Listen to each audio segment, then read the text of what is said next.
que tengamos. Indira, bienvenida.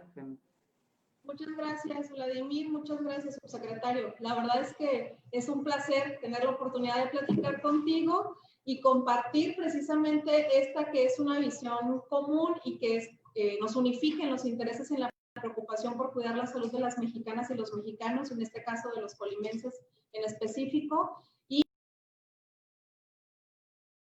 empezar pues desde casa. Yo soy una convencida de que cuando nosotros alimentamos la curiosidad y el aprendizaje de nuestros niños, luego ellos nos reeducan a nosotros en casa. Entonces, es clave lo que podamos hacer desde los sectores de la educación básica, de la educación en preescolar, primaria y secundaria con nuestras niñas y niños, para que podamos ir cambiando generacionalmente los problemas que conocemos tradicionalmente con este tema de la alimentación. Y pues de nuestra parte, toda la disposición para colaborar en lo que se pueda desde la delegación de programas y para ser unos aliados incansables por la salud de las y los colimenses y de los mexicanos en general. Muchísimas gracias por la oportunidad. Muchas gracias.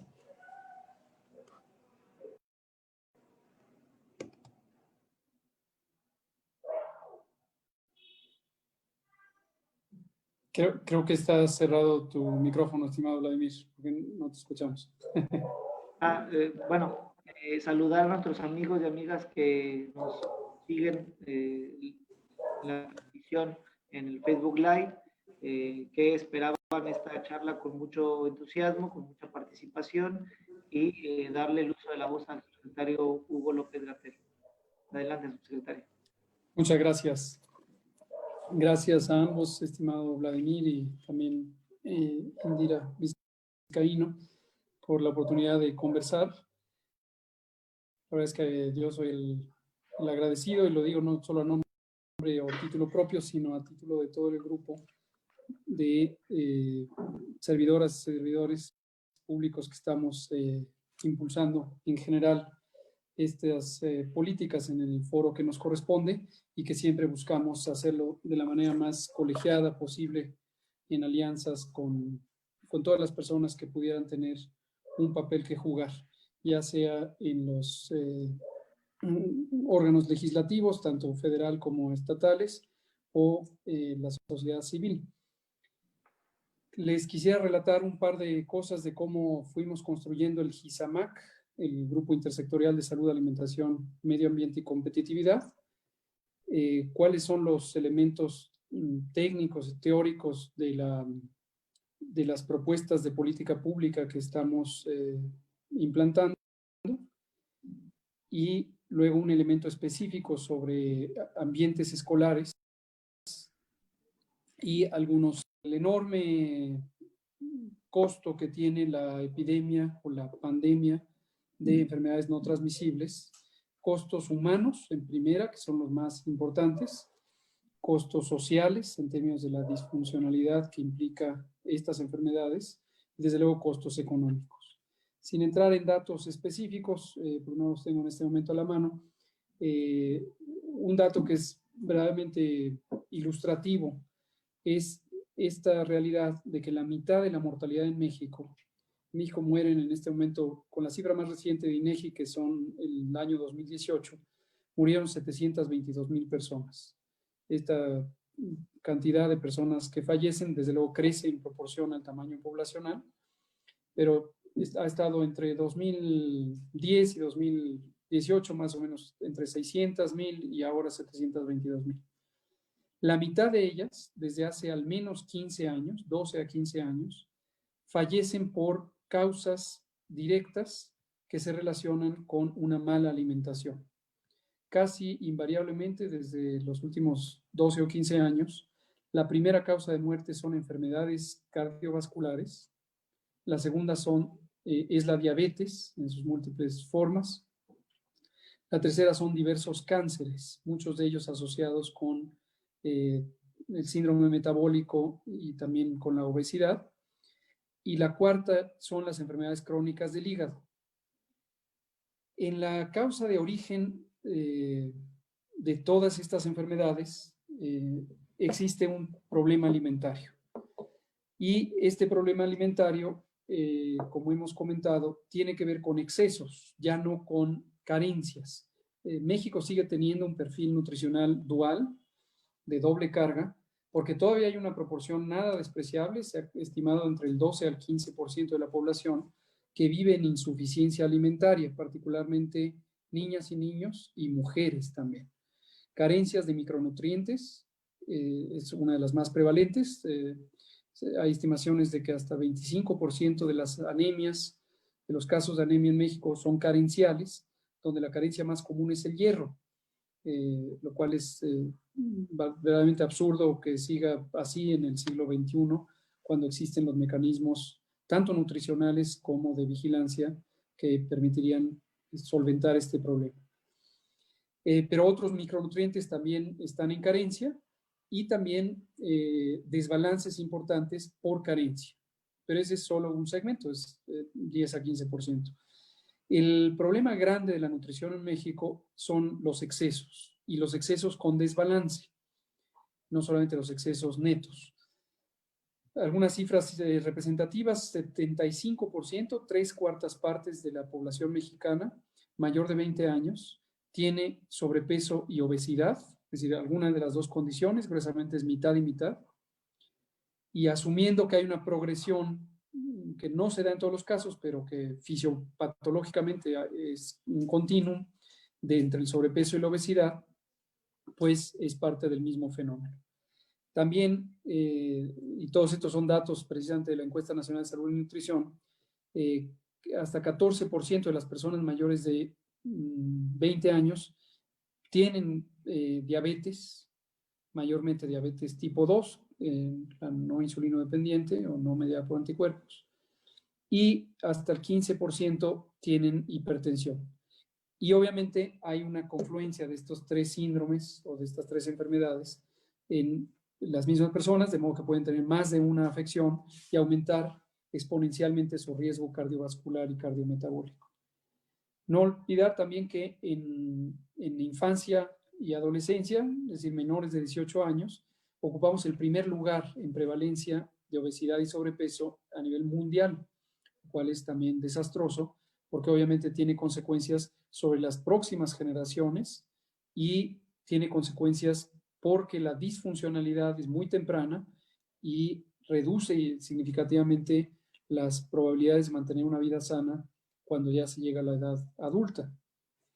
Es así tan grave que México es uno de los pocos países que en años recientes redujo su esperanza de vida al nacer, y se ha identificado que las dos causas fundamentales, esto fue revelado en 2013, si no recuerdo mal el año, aunque era una tendencia que ya venía por lo menos desde el año 2005, se fue reduciendo la esperanza de vida al nacer. Primero se desaceleró el crecimiento y luego se redujo en términos netos. Y las dos causas fundamentales son la violencia o las lesiones, porque no solo las lesiones derivadas de la violencia, sino también los llamados accidentes, las lesiones de causa externa, que es otro gran problema de salud pública. Pero la segunda causa en importancia es la diabetes y el síndrome metabólico. Entonces no hay duda que es un desastre en términos de salud pública,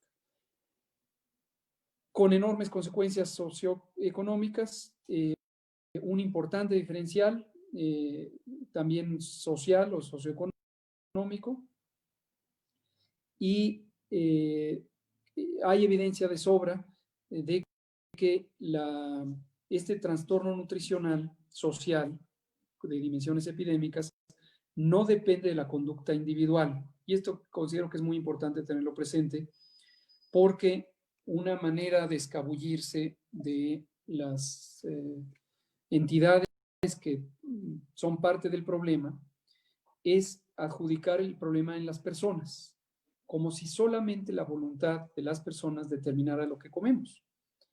Y ahí es donde se han anidado planteamientos de política pública o posicionamientos públicos sobre la importancia de la educación nutricional o de la información o de las campañas de promoción de la salud.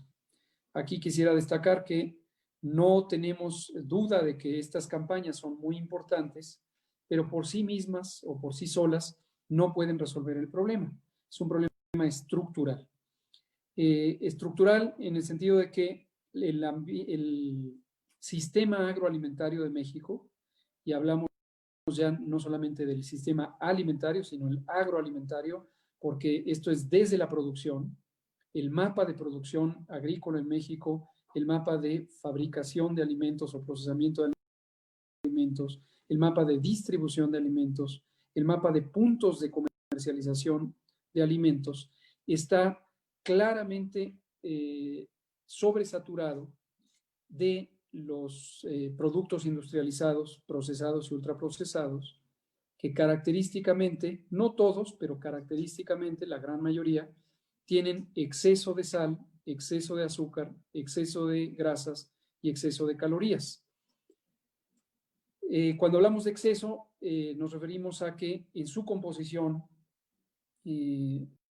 gramo por gramo, o si se toma una unidad referencial de 100 gramos, de 100 mililitros, exceden las recomendaciones internacionales formuladas por organismos tanto académicos como organismos internacionales como la Organización Panamericana y la Organización Mundial de la Salud.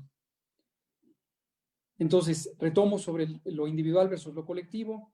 No es una responsabilidad individual, lo que me llevo a la boca a partir del plato o el sitio donde lo tenga colectado, hasta cierto punto es una responsabilidad individual o una capacidad individual, pero mayormente si el ambiente alimentario tiene una sobresaturación de productos no saludables, las personas consumen lo que está a disposición. Y hay diversos estudios económicos que indican que la accesibilidad en términos de posibilidad física de obtenerlos y la asequibilidad, la posibilidad económica de adquirirlos, son determinantes fundamentales de lo que finalmente me llevo a la boca. Incluso en la decisión individual, de lo que parecería ser una decisión individual, aquí está el plato, tengo dos productos, uno es saludable, el otro no es saludable, ¿cuál me llevo a la boca? Tampoco es del todo una decisión individual. Y esto también, quienes se oponen a las políticas públicas de acción estructural, lo han querido usar como un elemento para cambiar la narrativa y volver a responsabilizar a los individuos. Si no existiera la publicidad y si la publicidad no tuviera los efectos enormes que tiene para perfilar la conducta alimentaria de las personas y la percepción sobre las calidades de los productos en la conciencia de las personas, podríamos pensar que es una decisión libre y es una decisión racional. Pero esto es una falacia. Perdón, se me apagó el video. Pero esto es una falacia, porque las conductas humanas no dependen solamente del aspecto racional y no son del todo libres. De hecho, hay varios postulados, incluyendo la obra prolífica de Daniel Kahneman, quien ganó el Premio Nobel de Economía en 2002, que hablan de estos determinantes subconscientes de la conducta humana, incluida la alimentaria, pero muchas otras, la de consumo, la de preferencias, la de percepción de riesgos, etc. Entonces, bueno, esto es un poco el planteamiento general de dónde partimos. Ahora les platico de la base teórica y me adentro como tercer punto a Gisamak. La base teórica. Comunidades de académicas y de organismos sociales han estado trabajando en este tema por muchos años. Destaco al Instituto Nacional de Salud Pública, institución pública sectorizada a la Secretaría de Salud, en la que yo tuve el privilegio de trabajar. Su director actual, el doctor Juan Rivera, es un líder académico en el campo de la epidemiología nutricional y desde hace más de 20 años ha trabajado en estos temas. Y él fue el coordinador o editor en jefe de una obra que publicó la Academia Nacional de Medicina, el Instituto de Salud Pública y la UNAM, sobre la obesidad en México. y con un enfoque no solamente de diagnóstico y de entendimiento de cuáles los fundamentos fisiológicos y fisiopatológicos de la obesidad, sino con una orientación hacia las políticas públicas. Esta obra, en su primera edición, fue del 2012 y fue de hecho aceptada como la base teórica de las políticas públicas de prevención de la obesidad y por extensión otras enfermedades no transmisibles. Recientemente el libro fue reeditado y tuvimos la oportunidad de presentarlo públicamente con el doctor Rivera, que en su momento era el presidente de la Sociedad Latinoamericana de Nutrición. Lo presentamos en Guadalajara, Jalisco, en noviembre de 2018 y nos invitó a el subsecretario Víctor Suárez Carrera, que entonces no era subsecretario, yo tampoco lo era, y Alejandro Calvillo. El maestro Alejandro Calvillo es el fundador y presidente de una organización civil que se llama El Poder del Consumidor, que por muchos años también ha trabajado temas de ambiente, temas de producción agrícola y temas de los derechos de los consumidores, específicamente los derechos a una alimentación saludable. Entonces lo presentamos y reconocimos públicamente la importancia de esa obra y la oportunidad de, una vez entrados al gobierno, crear un grupo multisectorial de políticas públicas de obesidad, para prevención de obesidad y enfermedades crónicas. Y ese es el origen del GISAMAC. Esto en su momento lo platiqué con el doctor Alcocer, que todavía no era secretario de Salud, más que designado. Le pareció que era una muy buena oportunidad y el doctor Alcocer decidió instaurar el grupo y el grupo se creó el 14 de febrero de 2019, es decir, 2 meses después de entrar al gobierno, 2 meses y medio. En el grupo tomamos algunas decisiones que creo que vale la pena destacar porque puede tener repercusiones actuales sobre cómo seguimos impulsando la agenda. Una de ellas fue el evitar a toda costa el conflicto de interés. Y aquí quiero destacar que en la administración 2012-2018, en el gobierno federal, específicamente en la Secretaría de Salud y también en la Secretaría de Economía, y en la Secretaría de Salud incluye a COFEPRIS y a la subsecretaría que hoy tengo el privilegio de encabezar, se anidaron mecanismos de distracción en la forma de comités asesores. Uno de ellos fue lo que se llamó en su momento el Observatorio Mexicano de Enfermedades No Transmisibles, un organismo de, pues vamos a llamarle de reflexión o de asesoría o de seguimiento del problema de obesidad y otras enfermedades no transmisibles, que tenía la particularidad de que 65% o más de su composición eran representantes de la industria alimentaria, ya sea de forma directa o a través de fundaciones, asociaciones o las agrupaciones empresariales. Este organismo, además, estaba ligado a mecanismos de seguimiento que a través de universidades, específicamente la Universidad de Nuevo León, la Universidad Autónoma de Nuevo León, recibían financiamiento de la industria alimentaria. Es a todas luces improcedente, no resistiría el menor análisis de conflicto de interés, que esto irremediablemente llevaba a un mecanismo de autocensura y de control hacia el gobierno federal, y le llamo auto porque eran los propios funcionarios federales los que propiciaron la creación de este organismo, y paradójicamente o de manera muy desconcertante, el fundamento teórico al que me referí, el libro de obesidad, en el que confluyeron más de 50 personas expertas nacionales e internacionales, no cobró vida y se desvió la atención hacia una forma muy precaria de la promoción de la salud, con una campaña muy costosa que fue anidada en el Instituto Mexicano del Seguro Social, que tenía una línea discursiva muy simple, fue muy dispendiosa. Se produjeron spots de radio, televisión, cine, anuncios espectaculares, publicaciones en prensa, etcétera, durante al menos 2 años consecutivos. Y Era una fórmula muy simple, pero ahorita van a ver la relevancia del simplismo como efecto disuasor, porque era esta narrativa de chécate, muévete, mídete, ¿no? Con canciones y todo. Y entonces, no es menor, o sea, más allá de lo poco transparente del gasto en esta campaña y de lo inefectivo que resultó, implantaron el discurso precisamente que la industria alimentaria ha querido implantar. Cuando digo la industria alimentaria no me refiero solo a la nacional, me refiero a las transnacionales en México y a las empresas transnacionales en otros países del mundo. Pero la narrativa es esa a la que hice referencia. El individuo es el que tiene que checarse, tiene que medirse y tiene que moverse. Entonces, chécate y mídete es un asunto de autovigilancia, el chécate.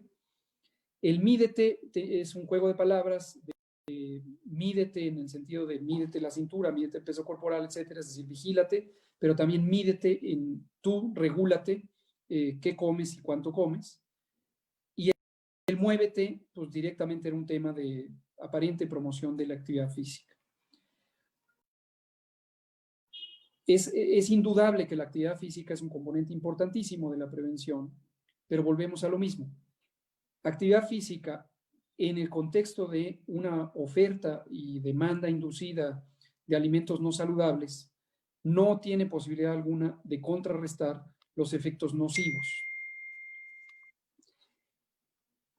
Esto lo menciono en particular por el interés de las agendas legislativas, porque también en distintas personas protagonistas del quehacer legislativo, tanto a nivel federal como a nivel estatal, se han anidado las ideas de que lo que hay que promover es actividad física y lo que hay que promover es espacios en el ambiente urbano, sobre todo, para realizar actividad física. Declaro que no tenemos ninguna oposición a ello, nos parece muy, muy conveniente, pero que esto se vuelva un distractor de las agendas estructurales de un nuevo sistema agroalimentario, pues no tiene sentido. Pero se ha usado como un truco para contraponer agendas y disuadir el esfuerzo de lo estructural.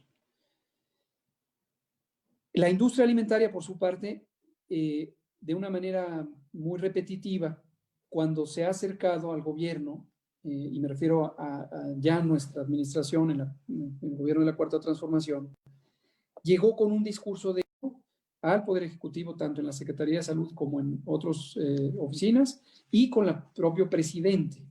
Con el propio presidente, ellos se acercaron manejando esta idea, pero obviamente no nos pareció procedente, ¿no? Entonces me regreso al tema de la protección contra el conflicto de interés. Consideramos fundamental mantener una vigilancia activa del conflicto de interés. El conflicto de interés se puede disfrazar de múltiples formas y además puede causar un efecto corruptor muy importante en protagonistas del quehacer tanto legislativo como de gobierno en la rama ejecutiva. Y es análogo al tipo de persuasión corrosiva que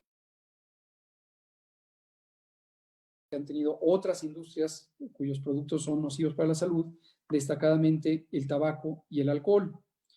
En tabaco, sobre todo en tabaco, no tanto en alcohol, hay estándares internacionales reconocidos.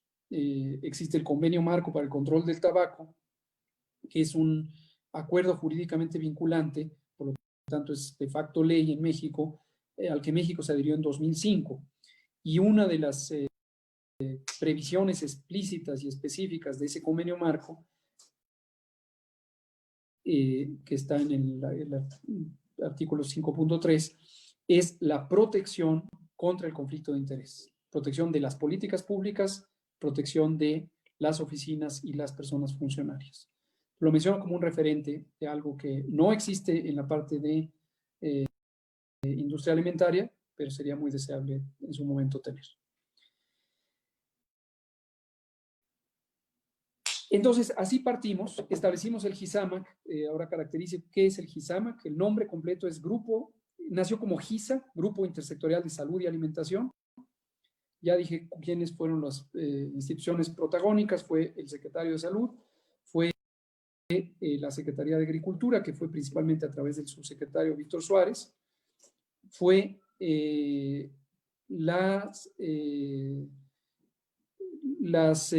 diversos organismos públicos descentralizados de investigación. CONACYT ha jugado un papel extraordinariamente importante.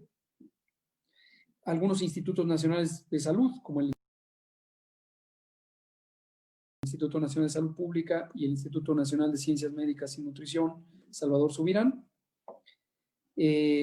CONABIO, la Comisión Nacional de Biodiversidad, entre varios otros. No me acuerdo de toda la lista completa, pero eran cerca de 22 organismos en ese momento. Destaco los externos, los no gubernamentales, el Poder del Consumidor y una organización que se llama Contrapeso, que son parte de un consorcio de organismos sociales que se llama la Alianza. Mucho tiempo, posiciones muy claras respecto a la importancia de tener estas agendas. Posteriormente se empezaron a sumar otros, se sumó desde luego la Secretaría de Medio Ambiente, y fue cuando cambió a GISAMA, porque identificamos, esto con una base teórica también muy amplia a nivel mundial y nacional, que la sostenibilidad ecológica del sistema agroalimentario se relaciona con que sea saludable, es decir, un sistema agroalimentario que produce dietas saludables, produce los insumos para una dieta saludable, es un sistema que tiende a ser más sostenible ecológicamente.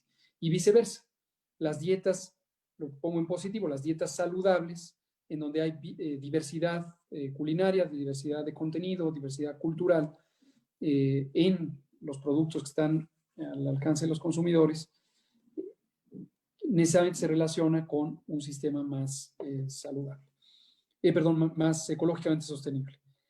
Y de ahí nació la razón de ser o el objetivo fundamental de GISAMAC, que es un sistema agroalimentario justo, socialmente justo, ambientalmente sostenible, saludable, y posteriormente, ya no les doy más detalles para no abrumarles, se sumó la Secretaría de Economía, principalmente a través de la Subsecretaría de Industria, Comercio y Competitividad, y nos propuso que además, por razones teóricas y pragmáticas, un sistema con esas características, justo, saludable y sostenible, tenía mayores posibilidades de ser competitivo en términos económicos. Entonces, ese es el planteamiento de GISAMAC. Ya para terminar esta introducción, les comento que una de las críticas también que en el espacio público, en la narrativa pública, ha utilizado los detractores de políticas estructurales, principalmente promovidos y patrocinados por la industria, ha sido el mito de que el gobierno quiere tener una sola solución: los etiquetados, los impuestos, la regulación de ambientes escolares, etcétera. Eso es falso, eso ha sido falso siempre, pero definitivamente lo es ahora. Por eso creamos el GISAMAC, para tener un ambiente de políticas públicas, un sistema integral de políticas públicas que están bien planteadas, con una buena fundamentación teórica desde el libro ya comentado. De modo que no pretendemos que una sola intervención lo resuelva todo, pero además consideramos que es un argumento falaz. Cada vez que se intenta hacer algo, llegan los detractores de estas políticas y dicen: no pongamos el etiquetado porque es una sola cosa que no va a resolverlo. Si se plantea impuestos, es una sola cosa que no busca resolverlo, etcétera, ¿no? Y no, por supuesto que una sola cosa no lo va a resolver, por eso tenemos un sistema integral de políticas públicas. Pero hay que empezar por una. A veces pueden hacer dos al mismo tiempo, o tres o cinco, pero hay que empezar. Siempre hay una que es primero. Y nuestra primera intervención fue los etiquetados. Los etiquetados de alimentos, no los saturo ahorita con información, pero básicamente tienen también todo un fundamento teórico, tienen una constatación de evidencia por las experiencias de Chile, Ecuador, Perú y varios otros países también en Europa, y han seguido proliferando nuevos modelos de etiquetado que su característica fundamental, aunque existen variantes, es que sean claros, que sean explícitos para la ciudadanía, para las personas consumidoras, para que puedan tomar decisiones informadas en las condiciones que es razonable. El etiquetado que había en México, que se estableció en 2016, es un etiquetado formulado, diseñado por la industria y que en su momento, en el sexenio pasado, fue acordado en un muy oscuro proceso de normalización, oscurísimo porque no, y esto ha sido demostrado también científicamente. Entonces pasamos al nuevo etiquetado y es nuestra primera intervención de varias que están en el horizonte. Resumo los 5 ámbitos de las intervenciones, los presentó recientemente el doctor Juan Rivera en la conferencia vespertina de COVID. Uno es las políticas para modificar el ambiente agroalimentario, y estas son múltiples, algunas son de alcance federal, otras son de alcance estatal, otras son de alcance municipal, pero tienen en general que ver con la oportunidad y la posibilidad de tener una oferta alimentaria directa a la ciudadanía que sea basada mayormente en productos locales, productos naturales y que sea obviamente accesible físicamente y asequible en términos económicos. Ese es una, estos ambientes alimentarios, este sistema de producción alimentaria. El segundo es los ambientes alimentarios propiamente, y eso son acciones estatales y municipales principalmente, y tienen que ver con el punto de consumo, el punto de comercialización. Un subconjunto de estos es el ambiente escolar, que es el que ahora nos ocupa, y tiene que ver con regulaciones y con incentivos. Aquí quiero destacar, bueno, termino las otras dos para regresar a esto. Un cuarto elemento son las políticas fiscales, y estos son impuestos especiales a productos y servicios. Esto se ha prestado a algunas controversias, lo quiero decir explícitamente, porque desde luego nuestro presidente, el licenciado López Obrador, tiene muy claro que la 4T no va a hacer políticas económicas o fiscales que vulneren las economías populares, lo cual no hay discusión, estamos todos muy comprometidos en eso, y nos parece estupendo. Pero los impuestos especiales a productos y servicios no tienen una razón de ser fiscal, es decir, no, recaudatoria. Pueden obviamente además tener grandes beneficios recaudatorios, pero no es su motivación principal. Su motivación principal es disuadir el consumo de aquellos productos llamados bienes, que como dicen los economistas tienen externalidades negativas, es decir, causan daños. Mayormente hay ejemplos en salud, pero hay otro tipo de impuestos especiales en temas ambientales, por ejemplo. En tabaco, desde hace muchos años, al menos un par de décadas, se conoce que son una intervención muy efectiva para disuadir el consumo y se siguen recomendando. El propio convenio marco al que estamos obligados, convenio marco para el control del tabaco, hace recomendaciones explícitas sobre los porcentajes de impuestos que son necesarios para disuadir el consumo. En México tenemos una experiencia pionera de impuestos a las bebidas azucaradas. Eso incluye refrescos y otros productos, pseudojugos, por ejemplo. Cuando se implantó en 2014 fue, y esto se los platico como una anécdota, pero para que vean cómo estaba la cosa, se implantó a pesar de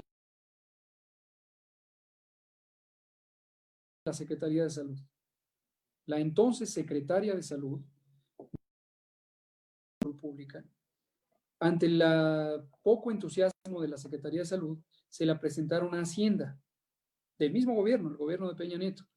Pero por razones de recaudación, la Secretaría de Hacienda sí la aceptó y la propuso, se la comentó al presidente Peña Nieto y la impulsaron.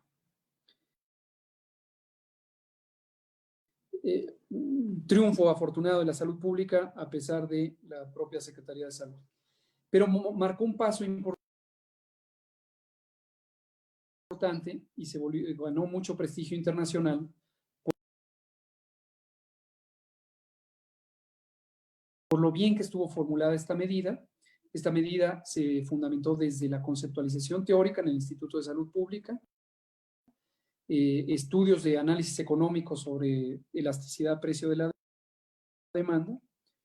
Después se diseñó, se implantó y el propio instituto ha hecho muchos estudios de evaluación y está demostrado que bajó en promedio 7% con un máximo de hasta 12% en los primeros 2 años. Entonces, una política útil, ¿no?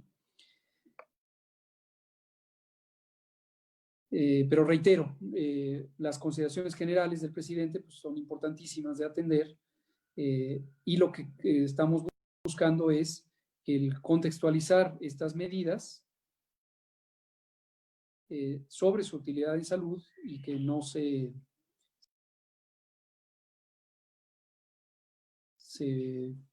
tengan un impacto negativo en términos recaudatorios para la salud. La experiencia de los etiquetados en otros países, y destaco el ejemplo peruano, muestran que la educación, la llamada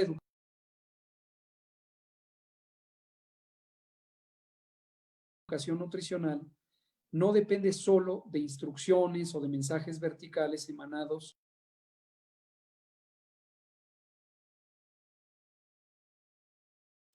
de los gobiernos,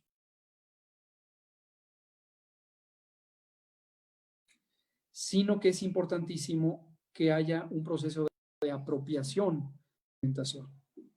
Entonces,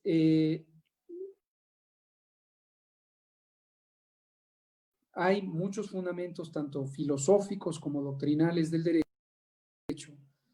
Bueno, estoy hablando aquí frente a personas expertas en el campo, pero lo que alcanzo yo a entender,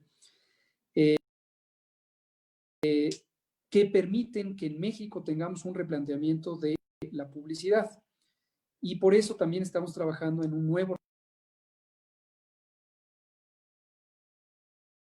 reglamento de publicidad y en un nuevo reglamento de insumos y productos, ambos tutelados por Secretaría de Salud a través de COFEPRIS, en confluencia con Secretaría de Economía.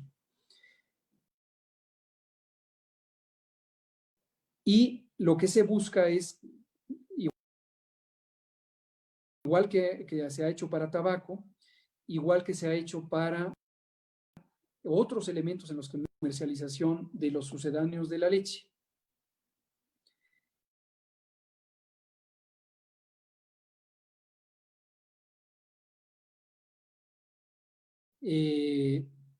Y este código de comercialización establece límites a la acción que puede hacer la industria en penetrar en instituciones públicas, hospitales, clínicas, etcétera, o hacer publicidad. Y el gobierno en muchos años, muchos sexenios, no le ha puesto límite. No sorpresa, tenemos una de las más bajas y vergonzosas, por lo tanto, vergonzosas, tasas de inicio de lactancia y, peor aún, de sostenimiento de lactancia del continente y del mundo. Entonces, ahí está la parte de publicidad. Cierro diciendo, perdón que me haya prolongado, pero quería darles un panorama de todo lo que hemos estado trabajando. La parte de ambientes escolares. Los ambientes escolares son un subconjunto, desde luego, de los ambientes nutricionales, en el que hay otro tipo de factores. No solamente podría decir que en las escuelas o la periferia de escuelas no puede haber anuncios. Pero si en la cooperativa escolar están los productos, porque penetraron. Si hay donativos, si hay actividades sociales, culturales o deportivas patrocinadas por la industria alimentaria de productos no saludables, pues desde luego perturban el ambiente, no solamente en la disponibilidad directa de los productos, sino en la percepción pública. Con un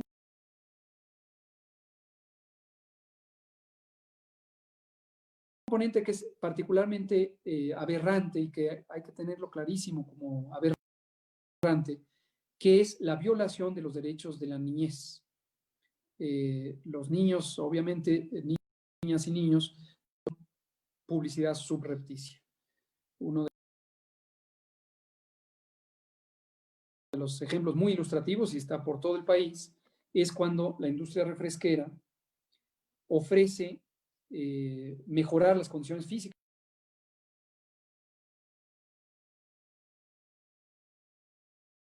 de una escuela. Entonces pintan la escuela, reparan los baños, las aulas, etcétera, pero un poco a cambio de, y además peor aún, disfrazado de mejoría, y la cancha de fútbol del patio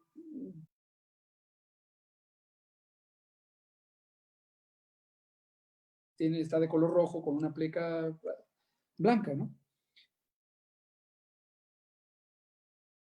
O abiertamente tiene el anuncio del producto, ¿no? Pero insuficiente fue en 2010, inmediatamente posterior a la pandemia de influenza H1N1, el entonces subsecretario de Promoción de la Salud, mi antecesor 2 sexenios atrás, el doctor Mauricio Hernández, estableció una alianza muy buena con el entonces secretario de Salud, en paz descanse, el doctor Lujambio, Alonso Lujambio, e impulsaron lo que se llamó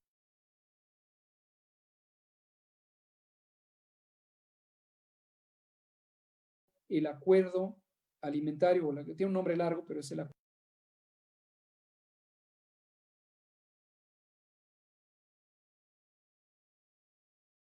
acuerdo de salud alimentaria en las escuelas. Inició como una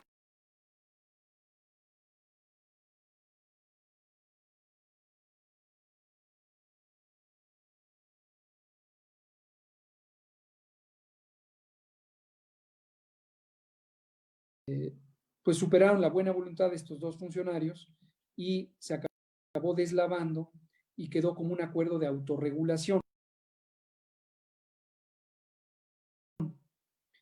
Entre otras, porque las corporaciones empresariales, incluido el sabiendo que ellos son parte de una misma perspectiva. Y la versión deslavada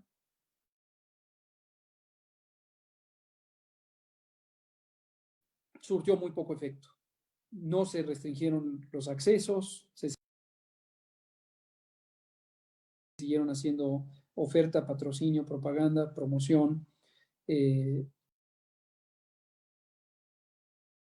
los ambientes escolares, y lo poco que se había ganado se fue para atrás. Al inicio de este sexenio, también en el contexto de GISAMAC, hemos conversado con la SEP y hemos con la iniciativa legislativa, lo que le falta son mecanismos de ejecución, de supervisión y de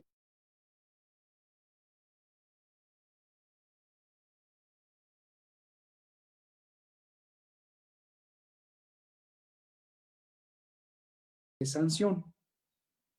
Entonces, digamos, la parte técnica está, desde mi punto de vista, razonablemente bien cubierta, de hecho, muy bien cubierta, con el texto de ese acuerdo, que por supuesto son los grandes distractores de las políticas públicas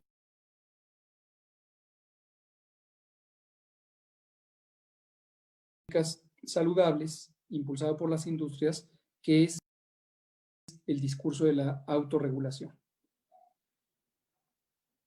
Ahora, última cosa es un poco el que lo comenté también hace unos días en la conferencia nocturna. En esta acción legislativa que inició Oaxaca, que siguió en Tabasco y que ustedes están impulsando y que hasta donde hemos podido reconocer al menos 24 en total congresos estatales estarían impulsando, vemos algunos riesgos.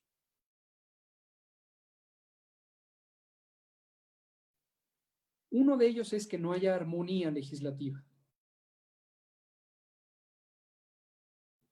Y entonces se ponen regulaciones muy estrictas al acceso, pero en el otro a la publicidad, y mutuamente no están complementados, y entonces hay un estado fronterizo del otro y comunidades que tienen intercambios o tránsitos o movilidad importante están expuestas a ambientes nutricionales diferentes. Uno que cuida el acceso y el otro cuida la publicidad, por poner un ejemplo hipotético, ¿no?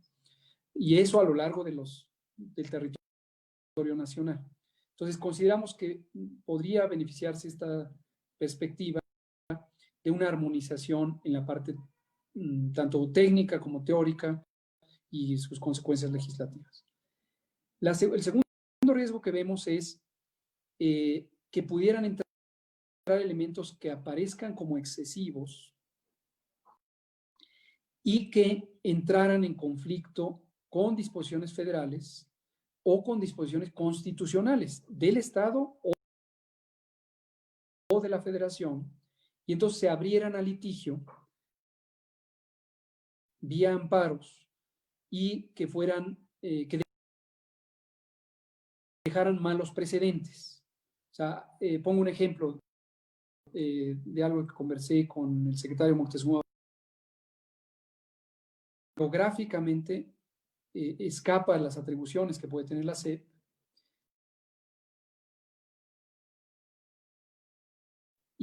o la Secretaría Estatal, le impone además una dinámica a las propias trabajadoras y trabajadores de la escuela que va a abrir una controversia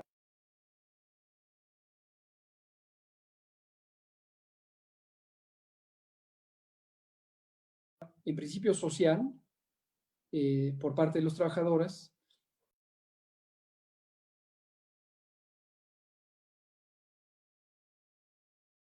enseguida en la narrativa pública, y en tercera alimenta la expectativa. Los textos de las distintas iniciativas. Como han visto en días recientes, me han querido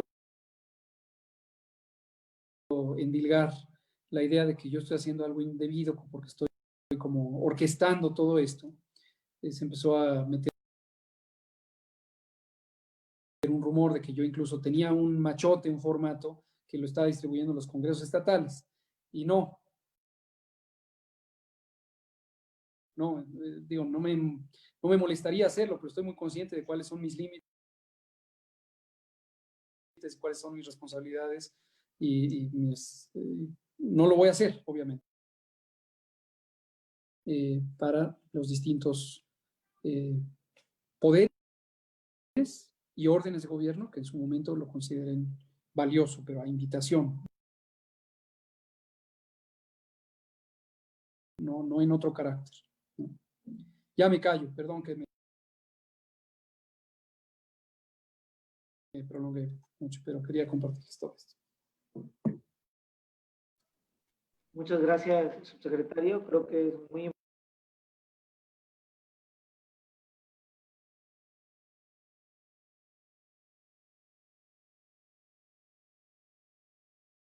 importante su participación, su aporte. Creemos que es un tema de malnutrición o de una mala alimentación. Es importante también ver que el tema de la malnutrición tiene que ver con excesos y no con carencias. Digo, el gobierno de México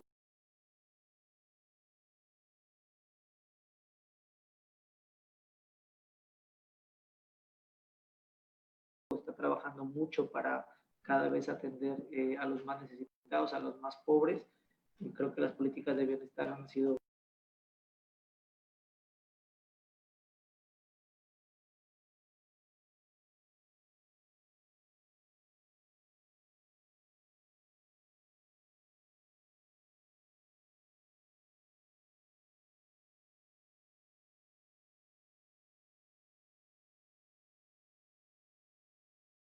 un éxito del presidente y que también, como lo dijo, y creo que es muy importante que también las políticas públicas. ¿Quieres hacer algún comentario? ¿No? Ok. Bien. Oscar González dice, ¿cuál es el balance de nutriólogos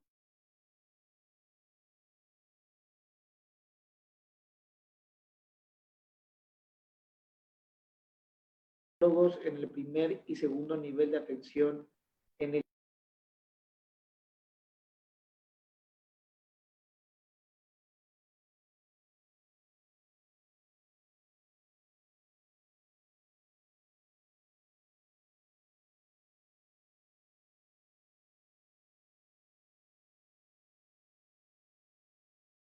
sistema de salud? ¿Hacen falta? Pregunta.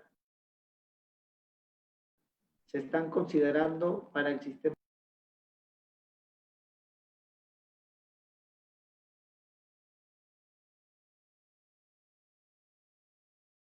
Sí.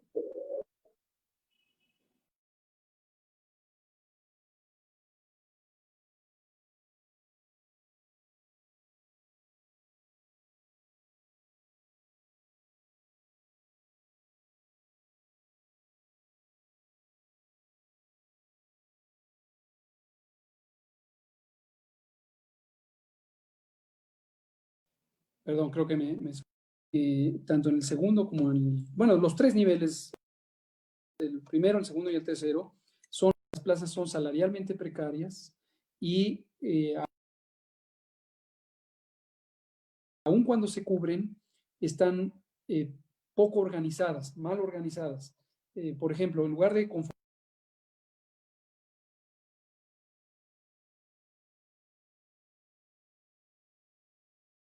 formar una unidad de nutrición o incluso de dietología en los hospitales, en su mayoría la experiencia es una sola persona nutrióloga que actúa en el vacío, que no tiene los apoyos técnicos, que no tiene la infraestructura adecuada, etcétera. Entonces, si queremos tener una capacidad robusta en términos de asesoría nutricional,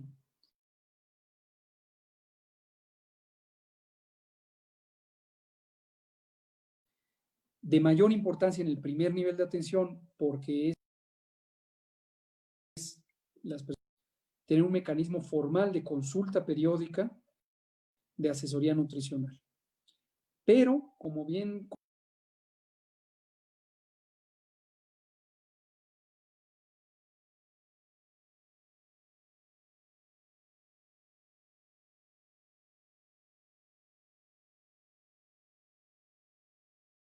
comenta el colega que pregunta, lo idóneo es desmedicalizar esta experiencia.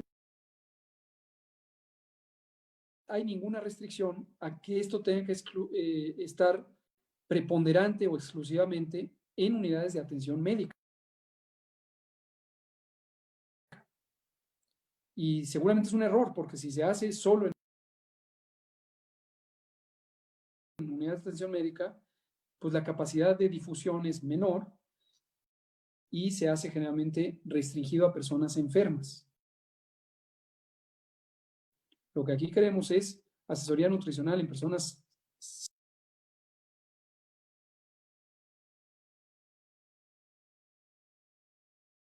saludables, personas que no tienen necesidad de atención médica, sin quitarle a las que sí lo necesitan. En esa asistencia social está muy vinculada a las comunidades. Ya desde el inicio de GISAMAC empezamos a trabajar en eso.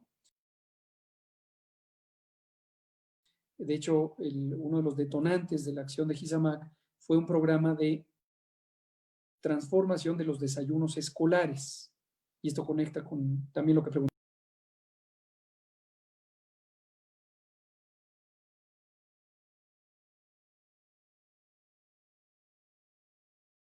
el colega sobre la vinculación entre escuela y el resto del sistema.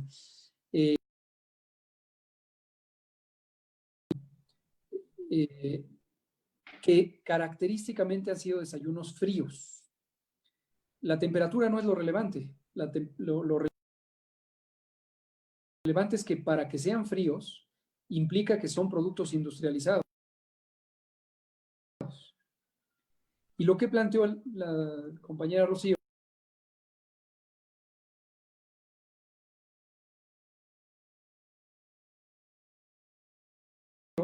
García Pérez es que cambiáramos a desayunos calientes, lo que implica productos locales y diversidad.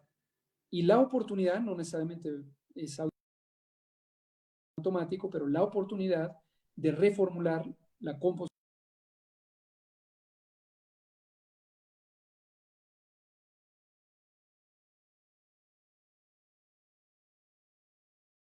de los desayunos hacia dietas saludables.